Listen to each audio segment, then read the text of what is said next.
இந்த குழம்பு மட்டும் ஒரு தடவை நீங்கள் செஞ்சு டேஸ்ட் பண்ணிங்கன்னா கறி குழம்பு சாப்பிட்ற அதே ஃபீல் கண்டிப்பாக உங்களுக்கு கிடைக்கும்.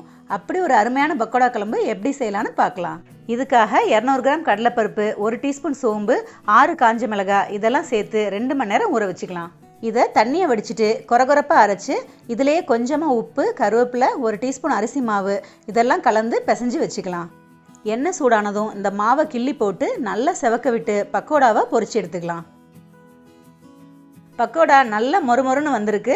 எல்லா மாவையும் இதே மாதிரி பொரிச்சு எடுத்து தனியாக வச்சுக்கலாம். மிக்சி ஜாரில் 1/4 மூடி துருவின தேங்காய், 1 டீஸ்பூன் கசகசா, 10 முந்திரி பருப்பு சேர்த்து ஃபைன் பேஸ்ட்டாக அரைச்சி வச்சுக்கலாம்.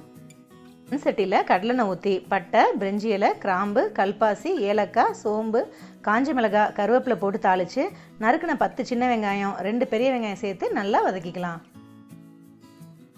இதிலேயே 1/2 டேபிள் ஸ்பூன் இஞ்சி பூண்டு பேஸ்ட், 1 டீஸ்பூன் மஞ்சள் தூள் சேர்த்து நல்லா வதக்கிக்கலாம்.